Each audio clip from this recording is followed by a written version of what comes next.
Sí, habíamos quedado por acá. Esto fue lo último que hablamos, un poquito estas imágenes que nos servían para entender hasta cierto punto la idea de democracia, donde todos los votos valen iguales, una monarquía donde hay un soberano que tiene poderes más amplios que en un gobierno democrático, donde generalmente este gobernante, el poder es heredado de una generación a otra, ya de padres a hijos, nietos, bisnietos, y así van. Todavía quedan países en el mundo que se gobiernan bajo sistemas monárquicos, sobre todo los podemos encontrar en Asia, ¿ya?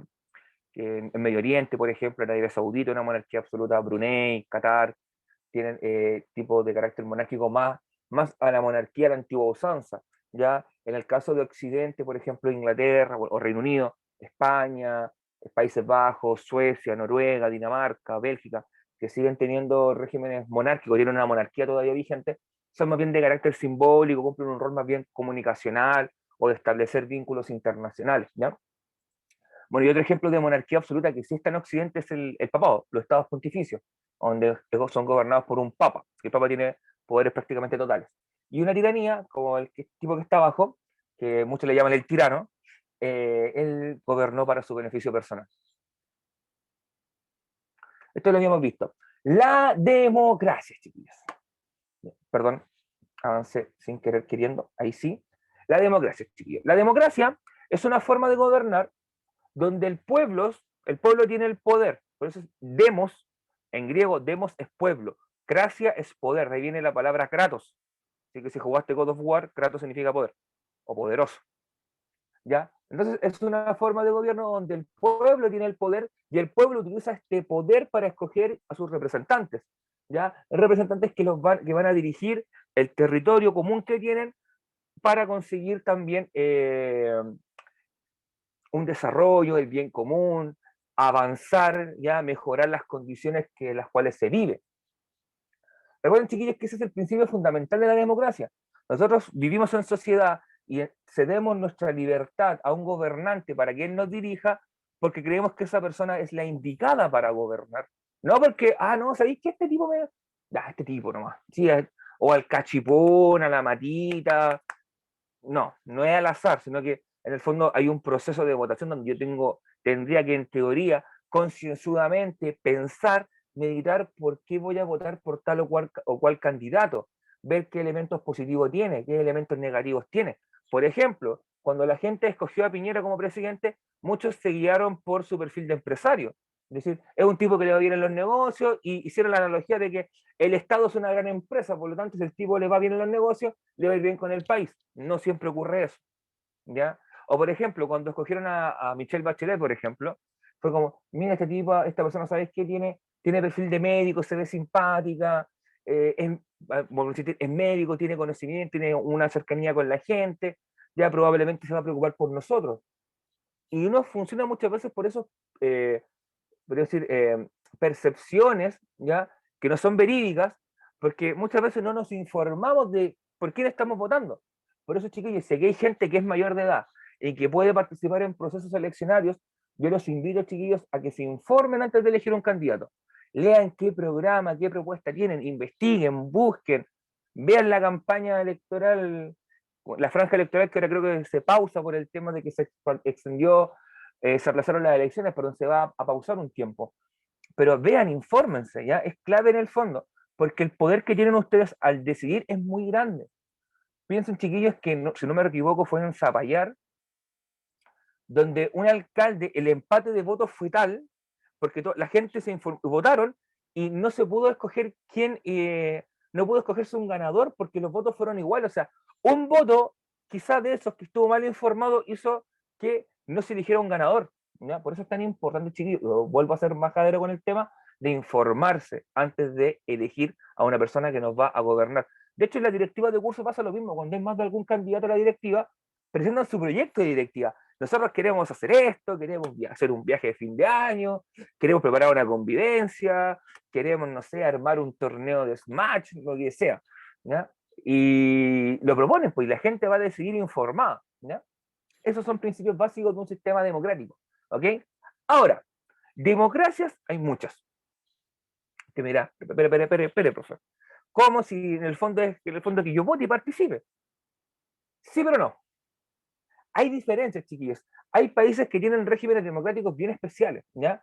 Y en términos generales vamos a hablar de tres tipos de democracias en este caso. Una democracia directa, una semidirecta y una indirecta. Cada una de ellas tiene características bien particulares. Vamos a partir con el caso quizá menos común en el mundo, que es una democracia de carácter directo, ¿ya? El único país del mundo, chiquillos, que tiene una democracia directa es Suiza. Un país chiquitito en Europa, que funciona, tiene un sistema bien particular de funcionamiento, tiene cantones, tiene ciudades autónomas, un funcionamiento bien especial que tiene. ¿Y por qué es directa? Porque el pueblo, chiquillos, toma todas las decisiones importantes. ¿Ya? En el fondo, se quiere reformar el sistema de salud, por ejemplo. En todas las ciudades suizas se juntan la gente que vota, los ciudadanos, se juntan en la plaza, se sientan, escuchan la propuesta y votan a mano alzada. Así como en el colegio cuando, ¿quiénes están de acuerdo por venir con jeans el día que viene? Y todos levantaban la mano. Ese sistema tienen los suizos. Y en el fondo ellos por cada decisión importante votan. De hecho ellos pueden votar, ser llamados a votar 5 veces en el año sin mayor problema. ¿Ya? ¿Y qué gracia tiene? Es que en el fondo es el pueblo quien está tomando todas las decisiones. Literalmente es la ciudadanía quien toma las decisiones. Si cambiamos el sistema de salud, si cambiamos el sistema de educación, si aumentamos los ingresos, por ejemplo, a las escuelas, todo eso lo vota la gente, ¿ya? Y además escoge autoridades que son para temas más grandes, por ejemplo, como política exterior, donde es más difícil que la ciudadanía vote. Donde ahí sí hay representantes como un congreso o bien un gobernante tipo presidente. De hecho, yo hace poco me enteré que en Suiza el presidente dura un año en el cargo. Y el año lo cambian. Ya no como acá en Chile que dura 4 años, en otros países dura 6. Acá dura un año. Y el año se elige otro. Y esos chiquillos lleva en el fondo, lo que tiene de ventaja es que las personas no se pueden apernar en el poder y tienen que hacer las cosas rápido. Porque si ellos quieren que su partido político siga gobernando, tienen que hacer cosas, tienen que hacer las cosas bien. No pueden estar como el gobierno actual de que no, es que no les podemos dar ingresos de emergencia a todos, es que no podemos dar bonos a todos, y poco más hay que presentar, chiquillos, no sé, un certificado de nacimiento que diga que tiene 3 talentos y 2 medallas olímpicas para que tengan un bono. O supongo que habrán visto que cuando fueron con estos nuevos beneficios como ingreso familiar de emergencia, bonos del gobierno, establecían letras chicas que si yo recibía otro beneficio, me iban a descontar parte de los beneficios porque no podía recibir tantos beneficios, ¿ya? O sea, todo eso probablemente en Suiza no pasa porque la gente es la que votaría ese tema y diría, estamos de acuerdo con darle una ayuda a todos los ciudadanos y levantaríamos la mano. Sí, no. Y así funciona. De hecho, es un sistema que, si bien a los suizos les tomó mucho tiempo perfeccionar, hoy en día funciona pero impecable. Y de hecho, Suiza es uno de los países más desarrollados del mundo, tiene un índice de participación ciudadana y democrática muy importante, y es un ejemplo. En el fondo, uno pensaría que todos los países del mundo debiesen tener un modelo como el suizo en ese sentido. El problema que tiene es que es aplicable solamente en países chiquitos, ¿ya? En países muy extensos, imagínense, Estados Unidos, Argentina, Brasil, es imposible practicar por las distancias, ¿ya? Principalmente por eso. Suiza, como es un país chiquito, fácil de controlar, está bien organizado administrativamente, funciona, pero de maravilla. De hecho, si ustedes quieren saber un poquito más de la democracia directa, vean, busquen noticias sobre Suiza, ¿ya?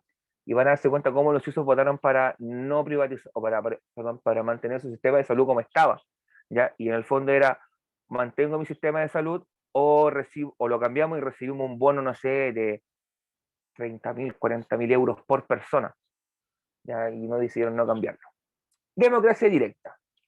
La semidirecta es la que tenemos nosotros, es la que existe en Chile, ¿ya? Donde nosotros, por lo general, cuando tenemos que ir a votar, votamos cada 4 años para elecciones de alcalde, concejal, presidente, diputado, senador. Ahora vamos a votar también por gobernadores regionales, que van a venir a reemplazar a esta figura del intendente, ¿ya? Pero votamos cada cierto tiempo y lo que hacemos es escoger un representante. Por ejemplo, cuando votamos en elecciones parlamentarias, escogemos qué persona queremos que llegue al Congreso porque nos representa de mejor forma. ¿Ya? Esa es la idea. Tú me dirás, "Profe, y si no me representas ninguno, voy, voto y me anulo el voto. Lo marco nulo. O escribo nulo, o escribo mi mamá me mima, no sé, cualquier tontera, pero anulo el voto. Si es que no quiero o no me parece que ninguno me satisface, pero voy y hago el ejercicio de utilizar mi derecho. ¿Ya? No de quedarme en la casa viendo la tele diciendo que si salen siempre los mismos de siempre, van a salir los mismos de siempre si tú no vas y no participas. ¿Ya? Miren lo que pasó en Valparaíso. Cuando salió electo Sharp en vez de DJ Méndez y el Negro Castro, que creo que iba a la reelección. Claro, la gente dijo, ok, no quiero que salgan los mismos de siempre, entonces voy y participo. Y la gente fue a participar y eligió a un independiente. Eso es lo que hay que hacer. Ir y participar, chiquillos. ¿Ya? Pero, pero, hay una excepción en una democracia semidirecta. Hay instancias particulares y bien definidas por la constitución del país que dicen, o que entregan, perdón, la herramienta al ciudadano de elegir. Por ejemplo, recuerden cuando se votó el plebiscito para cambiar la constitución en octubre del año pasado. Ahí la ciudadanía tuvo la palabra final y pudo decir, queremos una nueva constitución. ¿Y cómo queremos que se haga? ¿Ya? Esa decisión fue directa nuestra, pero son solamente en instancias particulares en las cuales la ciudadanía participa directamente. Por eso recibe el nombre de semidirecta. ¿Ya? Y por último, está la democracia indirecta. Y en la indirecta no tomamos ninguna decisión. Nada. Todo lo hacen los representantes. Estados Unidos es un ejemplo de una democracia a nivel estatal, federal, es indirecta. De hecho, lo que hacen los estadounidenses es elegir representantes y estos representantes escogen al presidente de los Estados Unidos en el Congreso, ¿ya? Y a su vez toman las decisiones. La ciudadanía ahí no participa bajo ninguna circunstancia, ¿ya? Esos son los tres tipos de democracia que yo les quería presentar. Hasta ahí. Dudas, consultas, preguntas, inquietudes.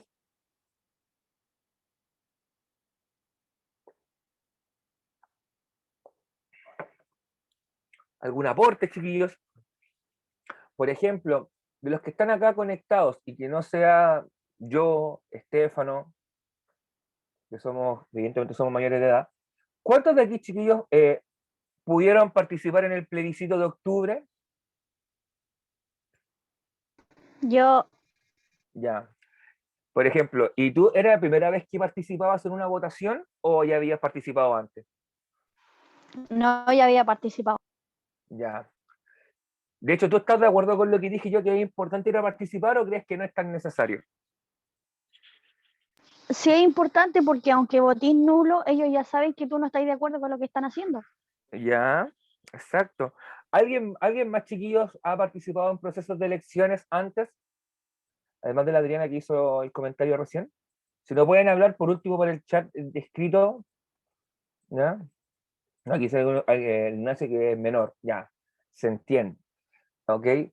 Recuerden, chiquillos, por ejemplo, como dato, por si alguno de ustedes no lo sabía, pero sobre todo para los menores de edad, que hoy en día en Chile funcionamos con el sistema de voto voluntario e inscripción automática. O sea, tú cuando cumples los 18 años de edad y cumplas con los requisitos para ser ciudadano con plenos derechos, automáticamente estás inscrito, pero no estás obligado a ir a votar, ¿ya? Pero sí, si te llaman a ser vocal de mesa, estás obligado a ser vocal de mesa, ¿ya? Por ejemplo, aquí hay un profe que le tocó ser vocal de mesa más de alguna vez. Y estar todo el día en un local de votación hasta las 10 de la noche contando votos y todo el jardín. Pero es importantísimo, chiquillos, destacar la importancia de la participación, sobre todo de los jóvenes, ¿ya?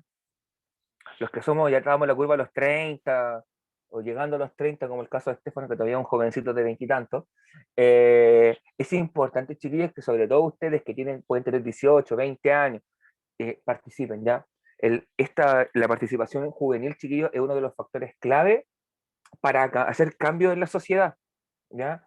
Porque las generaciones mayores, por ejemplo, mis papás que van para los 60 y gente de 60 más o 50 más, ya están acostumbrados a un estilo, no van a querer cambiar las lógicas que existen porque se criaron en ellas. Son ustedes, chiquillos, también los que tienen que ayudar a empujar el carro del cambio, de las transformaciones sociales, de participar, de ir, de votar, de decir, yo no quiero vivir lo mismo que vivieron mis padres o vivieron mis abuelos. ¿Ya? Así que les dejo abierta la invitación, chiquillos, para que cuando ustedes sean mayores de edad participen y se empoderen en cuanto a sus derechos ciudadanos. En el plebiscito de octubre hubo mucha participación joven. Sí, pero el problema es que son instancias particulares como porque queremos sacar la constitución de Pinocho. Ese fue el eslogan que tenían los jóvenes. ¿Ya? No muchas veces el queremos un cambio significativo de modificar las estructuras porque querían cambiarlas, pero propuestas no habían tampoco. ¿Ya? Y en el fondo, ahora recién vamos a ver las propuestas con los constituyentes, chiquillos, así que si van a votar a la constituyente, tengan mucho ojo por quién votan. No voten por los mismos de siempre, no voten por actores, no voten por deportistas, no voten por modelos. Voten por gente que ustedes sepan que van a hacer un aporte. Bien, ahí tenemos, chiquillos, unas fotitos que adelantaban un poquito lo que habíamos estado hablando. Fíjense que en la imagen que está en la izquierda de los suizos votan así. Ellos levantan una pancarta y esa pancarta dice como que están a favor. Ahora, el tema es empezar a contarlo uno por uno, ¿cachai? Es como cuando hacíamos votaciones en la escuela, ¿ya? Pero así ellos demuestran su favor o si están a favor o en contra de alguna propuesta. Y se hace públicamente. O sea, aquí olvídense de que hay un voto secreto, en una urna, así como, yo sé si mi vecino apoyó o no, por ejemplo, que se modificaran las escuelas, por ejemplo. Esa es la gracia que tiene, ¿ya? Chiquillos, que yo saque la imagen o no nos afecta que ustedes escuchen mejor o no. Ahora, si ustedes quieren, hacemos la prueba. Voy a hacer la prueba, perdón, voy a, voy a sacar la foto y a ver si escuchan mejor. Si no escuchan mejor, la vuelvo a colocar. ¿Ya? Vamos a ocultar este panel. De ahí sí. ¿Ya? Es el caso suizo, que es un caso único en el mundo. Volvemos a decir, Chile. Están en la plaza del pueblo y están votando. Esa es la forma más pura de democracia. De hecho, se asemeja mucho a la democracia que tenían los atenienses. ¿Ya? Y al lado tenemos el sistema que por lo general se utiliza en gran parte del mundo, que es un voto más bien una papeleta, un voto que por lo general es secreto, que se hace en una urna, como en un casillero, no sé cómo llamarlo, pero un cubículo de votación, ¿ya? Donde está todo cerrado, donde yo tengo una persona que la cierro, voy, marco mi voto, lo llevo plegado, le pongo la estampilla y lo meto en la urna, que en el fondo es hoy en día una caja plástica, para que sea transparente y se vea que nada se cambió ni nada se tocó, y va amarrado con unas bridas plásticas. Ese es el sistema que nosotros ocupamos. No votamos con papeletas tan grandes, un voto que por lo general lo plegamos bien chiquito, con una solapa que la juntamos, le ponemos el sticker y lo lanzamos a la urna. ¿Ya? Pero por lo general así se vota en el resto del mundo y así votan los suizos. ¿Qué forma es mejor o es peor? Todos tienen sus pros y sus contras. ¿Ya? Si fuera lo ideal, a mí me gustaría que votáramos como los suizos, por ejemplo. Lo encuentro mucho más transparente, ¿ya? Y ojo, nosotros como ciudadanos tendríamos la palabra final. Por ejemplo, en leyes tan polémicas, no sé, como fue, por ejemplo, recuerden la interrupción del embarazo en 3 causales, ¿ya?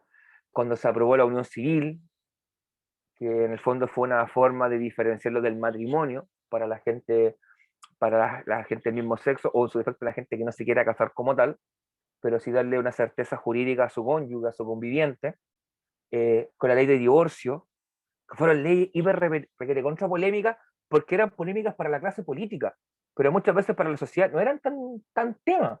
Imagínense lo que sería, por ejemplo, chiquillos, que los retiros de los 10% de la AFP se hubiesen votado de esta forma como votan los suizos. En un 2x3 la ley está fuera. Y no que la constitucionalidad, que los vicios, que no podemos en el fondo es quitarle los fondos a la gente, no habría esa discusión, se habría aprobado por mayoría al tiro, como pum, fuera, listo, ley. Las ayudas sociales.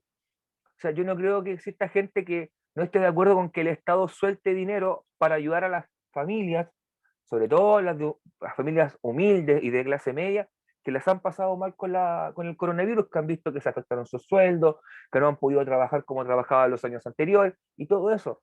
Todo eso que está enredado en el Congreso saldría al tiro con este sistema de votación. Esa es la diferencia de ser un país desarrollado y ser un país subdesarrollado. ¿Ya? ¿Preguntas, consultas sobre esto, chiquillos? ¿Alguna inquietud que tengan?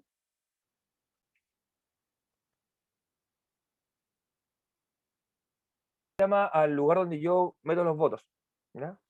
Eso se le llama urna. Ya, lo otro es como un cubículo donde yo voy y voto.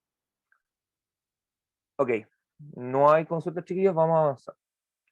Ahora, Chile, nuestro querido y hermoso país. Tiki, tiki, tiki. Chile, chiquillos, es una república, ¿ya? Es una república. ¿Y qué caracteriza a un sistema republicano? Es que escogemos nuestros cargos públicos, ¿ya? Y estos cargos públicos son temporales. Es decir, en Chile los cargos que son de elección popular no son vitalicios, ¿ya? No es que yo vaya a estar 20, 30 años en el mismo cargo, chiquillos, ¿ya? Hay solamente casos que duran más en el tiempo. Por ejemplo, los jueces tienen una edad de jubilación, ya que es, puede ser, no me acuerdo si son 70 años por ahí, pero los jueces son un caso aparte, pero los jueces no son electos por la gente, sino que son designados por el Poder Judicial, que es ratificado por el Poder Legislativo. Los miembros del Tribunal Constitucional en Chile son por lo general vitalicios, pero ellos no son electos popularmente, sino que son cargos designados. En el caso de los presidentes, ¿cuántos años dura un presidente en el cargo, chiquillos? ¿Por el chat o a viva voz?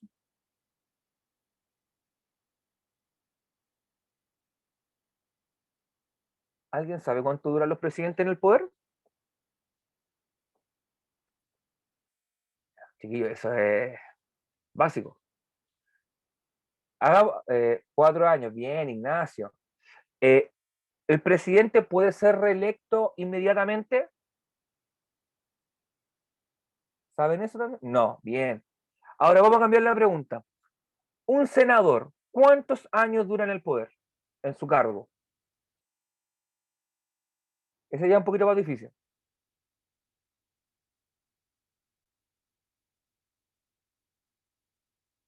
Ya. En el caso de los senadores, por ejemplo, ellos duran 8 años en el cargo y tienen una reelección, pero no son cargos infinitos. No es que el senador, hoy en día en Chile se abolió la figura del senador designado, el senador vitalicio que existía antes, ¿ya? Eso por fortuna se abolió, se desapareció esa figura, ¿ya? Que era bastante nefasta, que servía en el fondo para el poder político dejar cargo a pernados que siempre le dieran el voto, ¿ya? Pero en general, chiquillos, todos los cargos públicos que son de elección popular son temporales, tienen una duración en el tiempo, ¿ya? Y luego también hay una cantidad de reelecciones que se pueden tener. En el caso de los alcaldes se impuso un máximo de 2. Es por eso que alcaldes que llevaban mucho tiempo, como en el caso de Quillota, el doctor Mella, que el doctor Mella estaba del año 92 como alcalde de Quillota, tiene que dejar el cargo, ¿ya? Imagínense, probablemente todos ustedes, chiquillos que están en clase, no habían ni nacido y el Mella ya era alcalde de Quillota.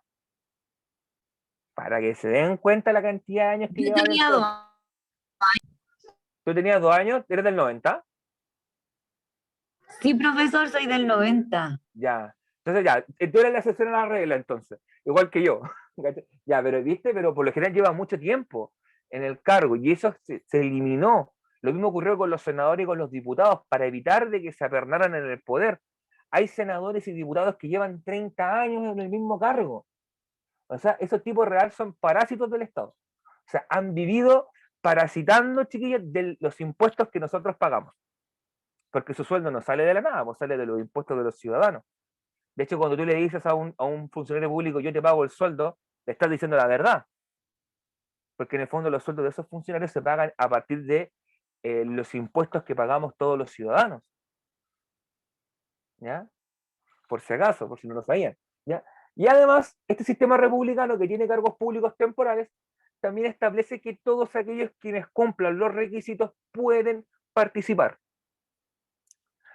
¿Ya? ¿Y cuáles son los requisitos, chiquillos? Los requisitos son muy simples, generalmente. En el caso chileno, te exige tener sobre 18 años de edad cumplidos, tener la nacionalidad chilena y no tener ninguna condena que haya significado cárcel efectiva, de 3 años y un día hacia arriba.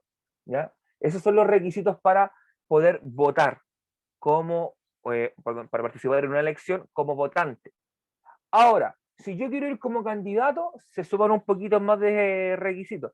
Por ejemplo, te pueden pedir escolaridad, por ejemplo. En el caso de los concejales, creo que piden hasta octavo año básico, ¿ya? Pero en el caso de ser un alcalde, un senador, un diputado, te pide cuarto medio completado, no te pide nada más. O sea, no es mucho requisito ser un senador o un diputado. Te pide ahí, sí te pide, creo que 21 años de edad. En el caso de ser presidente, te exige también cuarto medio completado y te exige tener sobre 35 años de edad, ¿ya? Pero no son requisitos así inalcanzables, no es que te exija, no sé, pues tener una licenciatura universitaria y un grado de doctor, por ejemplo. Nada, o sea, te exige tener cuarto medio completado. Y para contar.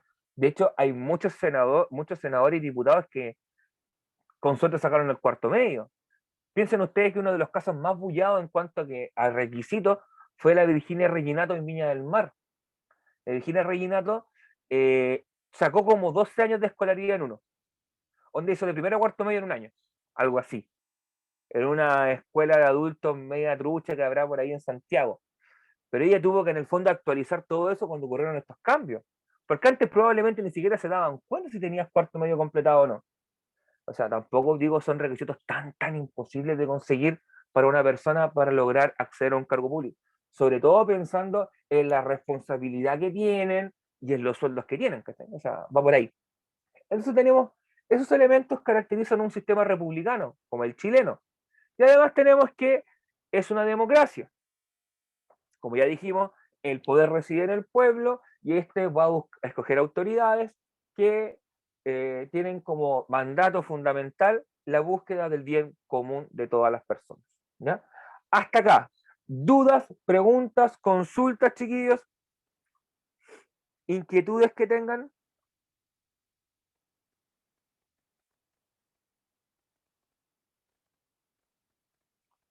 ¿Algún aporte quieren hacer? ¿Algún comentario? ¿Están de acuerdo con que los candidatos tengan tan pocos requisitos?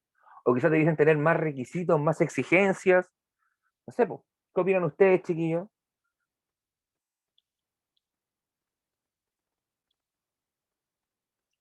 Acá, chiquillos, tenemos un par de imágenes que más bien vienen esta idea de reflejar o reafirmar en la izquierda el tema, debe ser un congreso, ¿ya? Probablemente no es el chileno, no se parece, no se asemeja al congreso en Chile, eh, pero sí representa esta idea de un poder, en este caso, que debe ser de un congreso, ¿ya? Que estos congresistas son electos periódicamente, chiquillos, ¿ya? Deberían tener un mínimo una carrera universitaria, ya. Mira, ese es un buen punto, Nazaret. Claro, podría ser una buena exigencia. El problema es que podríamos dejar quizás mucha gente, sobre todo de sectores más carenciados, más humildes, de sectores más populares, como uno le llama coloquialmente, que quizás no tuvieron acceso a la educación y tienen súper buenas ideas. Tampoco hay que caer quizás en el estereotipo, el prejuicio de creer que mientras más educación, mejor va a ser el candidato. Piensen ustedes que hay tipos nefastos en el Congreso o en la presidencia y que tienen título universitario. Por ejemplo, nuestro susodicho que está en la derecha, el presidente de la República, el tipo tiene una carrera universitaria, tiene estudios de posgrado en Harvard, ¿ya? O sea, el tipo, a nivel de currículum, entonces, el tipo tiene con qué defenderse, tiene que mostrar cómo tengo papeles que demuestran que soy una persona instruida o letrada. Y fíjense todos los condoros que se ha pegado. ¿Ya?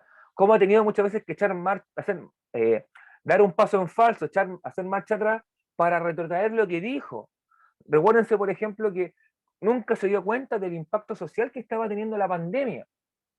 Y cuando dijo no vamos a permitir un segundo retiro del 10%, al final tuvo que salir él con un segundo retiro del 10% para poder paliar los problemas sociales, para paliar la cesantía, que a la gente se le acabó el seguro de cesantía, ¿ya?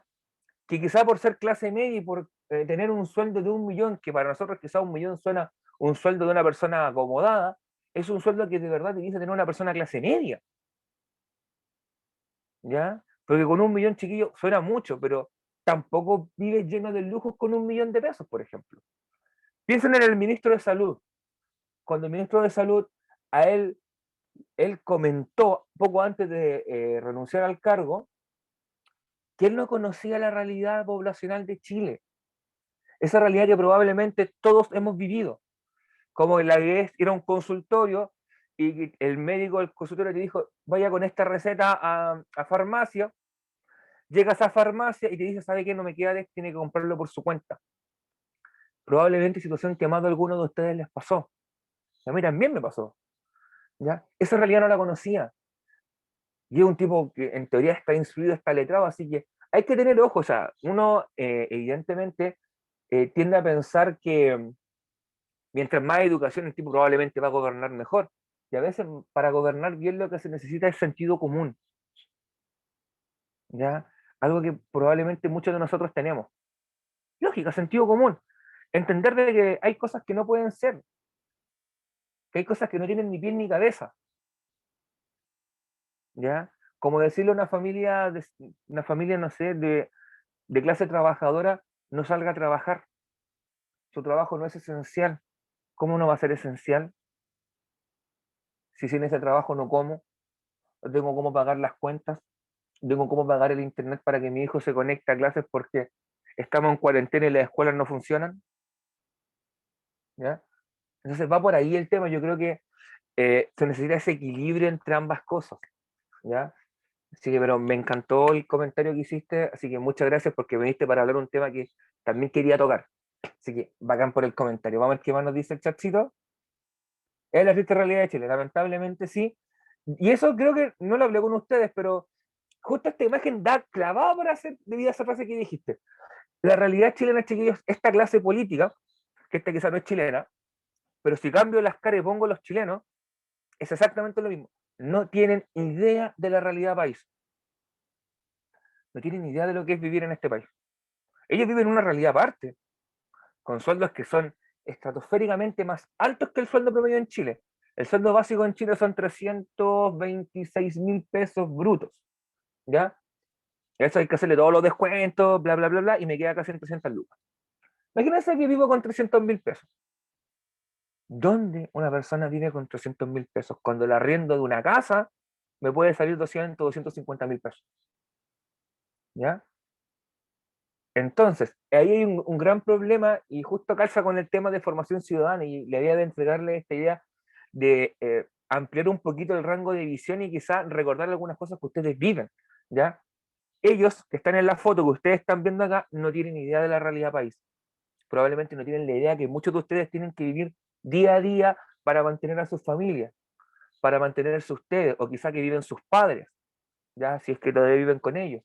En cuanto a lo que es pagar las cuentas, en lo que es, en el fondo, tener para, como se dice coloquialmente, parar la olla, para tener el pancito para la once con el tecito, y que no sea un pancito pelado, sino que por último tenga mortadela lisa, ¿ya?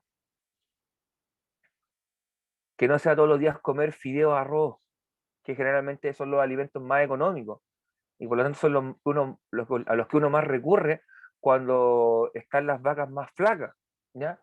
Vamos a eso, chiquillos. Y eso también tiene que ver, y eso también es la invitación para que ustedes participen en estos temas de educación cívica, de formación ciudadana, en votaciones para que vayan y no elijan a los mismos de siempre. Si se dan cuenta que no tienen idea, cámbienlo. Hay que cambiarlo.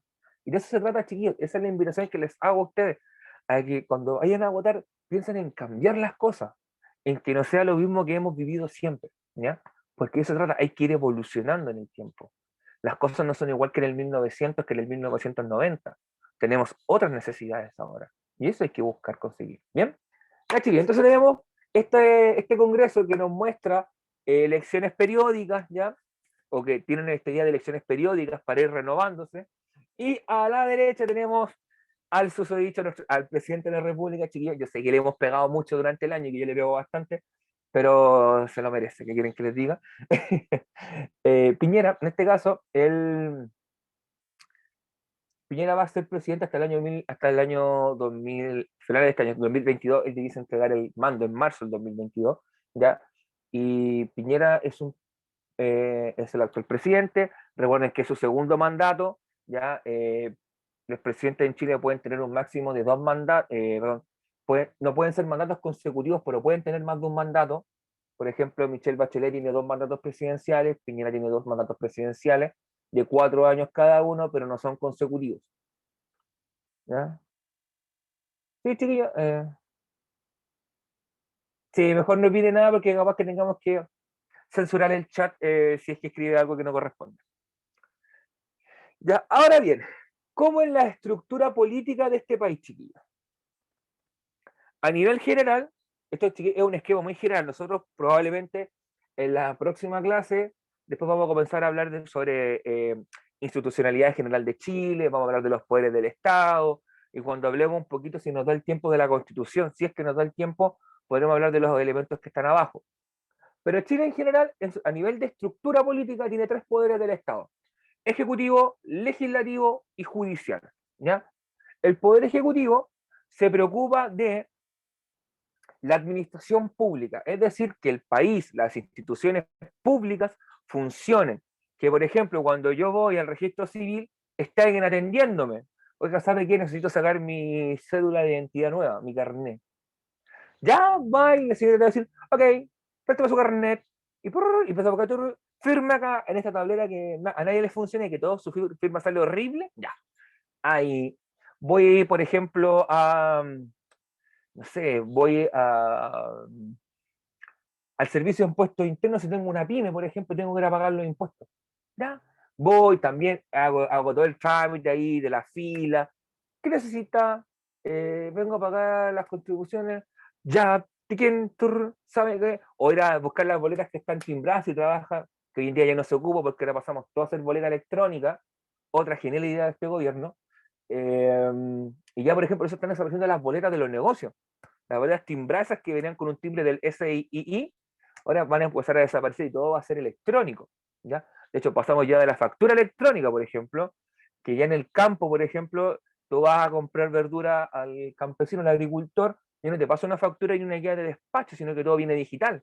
Te llega un documento en PDF con la factura, indica cuánto compraste, el IVA y todo el tejemaneje. ¿Ya? Lo mismo ocurre con las aduanas, por ejemplo. Cuando llegan tus productos, si eres comprador compulsivo como yo de AliExpress, por ejemplo, tus productos pasan por aduana o compraste algo por eBay. Ya supongamos, oye, me gustó mucho este computador gamer, no sé, y te salió un ojo de la cara y lo paró aduana, por ejemplo. Aduana es parte de una institución pública. ¿Ya? Todo eso, que todo eso funcione, que los hospitales públicos funcionen, que los consultorios públicos funcionen, todo eso tiene que ver con el Ejecutivo. ¿Ya? El Ejecutivo tiene que preocuparse de que todo eso esté funcionando. Que si yo quiero hacer un reclamo en el Ministerio de Educación, esté funcionando el Ministerio de Educación con sus reparticiones como Dirección Provincial, Secretaría Regional Ministerial, que todo eso esté funcionando. ¿Ya? Y ahí entra el presidente, que está a la cima del Ejecutivo, y los que se llaman cargos de exclusiva confianza, donde entran los ministros, los subsecretarios, los directores de servicio, hasta el día de hoy los intendentes y gobernadores, que ya van a cambiar porque ahora van a ser electos democráticamente, pero en términos generales esos son los quienes forman parte del Ejecutivo. ¿Ya? Luego tenemos el Legislativo, que en el caso del Legislativo se preocupa de crear, modificar, aprobar, rechazar, eliminar leyes. ¿Ya? Todo lo que tenga que ver en cuanto a aprobar una ley pasa por el Legislativo. ¿Ya? Y además tiene un rol de fiscalizar al Ejecutivo y sancionar cuando el Ejecutivo no cumple con su labor. ¿Ya? Probablemente ustedes recuerden, si son mayores y ven prensa, ven noticias, cuando fue la acusación constitucional contra el exministro Chadwick, cuando fue la acusación constitucional contra la Marcela Cubillos cuando era ministro de Educación, ¿ya? O que se iniciaron procesos de ese estilo. Esas son atribuciones que tiene el Poder Legislativo, porque el Legislativo, además de crear leyes, fiscaliza al Ejecutivo, que el Ejecutivo cumpla su pega. Es como estos ojos que tienes detrás, que están viendo que hagas lo que tienes que hacer y no te dediques a hacer otra tontería, ni que tampoco tus acciones como ejecutivo vayan en contra de la Constitución. ¿Ya? Y está compuesta por diputados y senadores. Y ahí tenemos, chiquillos, también una fauna, pero muy especial. La Pamela Giles, está la Erika Olivera, que fue atleta, Keitel, que fue atleta, Florcita Motúa, que es músico y está funado hoy en día. Y vamos a encontrar, por ejemplo, si ustedes también tienen un poquito más de memoria y se acuerdan de políticos viejos, van a encontrar que los hijos de esos políticos viejos están llegando a estos puestos, ¿ya? Por ejemplo, en el caso de los Coloma, el Coloma padre es senador, Coloma hijo es diputado. Los Osandón, que están, la hermana es diputada y el Osandón grande es senador, ¿ya? Y hay tipos también que llevan 30 años ahí, como el Pepe Out, por ejemplo, que ojalá lo saquen pronto de ahí, porque es nefasto. Y tantos otros. En el caso de los senadores está Juan Pablo Letelier, que lleva 30 años, la Isabel Allende también lleva 800.000 años, Jorge Pizarro también lleva 800.000 años. O sea, hay gente, vuelvo a decirte con el tema, hay gente que se apernó ahí y que ha vivido 30 años, chiquillos, de eso. Y si tú le preguntas qué profesión tiene, yo creo que ni siquiera se acuerda que estudió. ¿Ya? Y por último, tenemos lo que es el Poder Judicial. Y el Poder Judicial, chiquillos, se preocupa de aplicar la justicia y dictar sentencia judicial. ¿Ya? Por ejemplo, si el profe Estefano lo pillaron, no sé, robando en un lugar no habitado y lo pillaron los carabineros, quien se va a preocupar de determinar si fue culpable o no de robo en lugar no habitado es la justicia. Y le va a imponer un castigo ad hoc a ese delito. ¿Ya? De ahí, dentro del Poder Judicial, están los jueces que dictan la sentencia, ¿ya? Está la Fiscalía o el Ministerio Público, que le llaman también, que son los persecutores, que en el fondo trabajan en colaboración con las policías para recopilar la evidencia, interrogar a los sospechosos o a las víctimas, ¿ya? Y de esa forma poder establecer si, o darle una propuesta al juez, decir si es culpable o no es culpable, ¿ya? Está la defensoría que se va a preocupar de defender a aquella persona que está siendo acusada, si es que no tiene acceso a un juez, perdón, a un abogado, ¿ya? Recuerden que, por ejemplo, hace bastante poco también surgió esta idea de generar la defensoría de las víctimas, porque en el sistema judicial chileno actual, el, el victimario, en el fondo, la persona acusada tiene derecho a una defensa, pero el acusador no tiene derecho a tener un abogado del Estado que lo ayude en el proceso, él tiene que contratar un abogado en forma particular, ¿ya? Y por eso se ha propuesto, no sé en qué irá el proceso legal, de proponer una defensoría de las víctimas, en el fondo, que se preocupe de apoyar a la persona que fue, la persona que está acusando que fue víctima de un delito, ¿ya?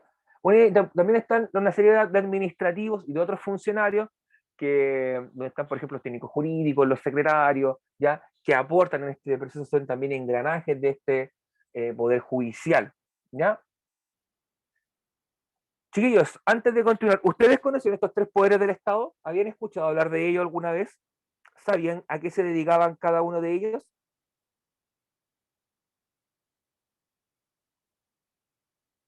¿O no los conocían? Yo sí los conocía, no mucho, ya. Pasa que algunos no los conozcan, si los conocen, pucha, bacán, chiquillos, se ahorran parte de la clase de decir, este yo lo sabía. Pero tranquilo que igual los vamos a ver un poquito más en detalle en las clases siguientes, ¿ya? Para entender cómo funcionan bien, un poquito más pausado, más específico, yo lo estoy haciendo como muy rápido, porque la idea es que ustedes tengan el esquema general en su disco duro, en su cabecita, ¿ya? ¿Y qué otros actores existen dentro de esta estructura política nacional? ¿Ya? Aquí estamos hablando, chiquillos, recuerden siempre de una estructura política institucional, ¿ya? No de partidos políticos, por si acaso. Está la Contraloría. La Contraloría, chiquillos, se preocupa de fiscalizar los actos de las autoridades públicas, ¿ya? Que en el fondo actúan en relación a derecho. Hoy día mismo salió un dictamen de Contraloría indicando que la Subsecretaría de Salud Pública no tiene jurisprudencia sobre las licencias médicas. ¿Por qué? Porque ustedes no sé si se acordarán que hace unas cuantas semanas atrás, la Subsecretaría de Salud Pública del gobierno actual dijo que los trabajadores que estuviesen con licencia médica podían hacer teletrabajo.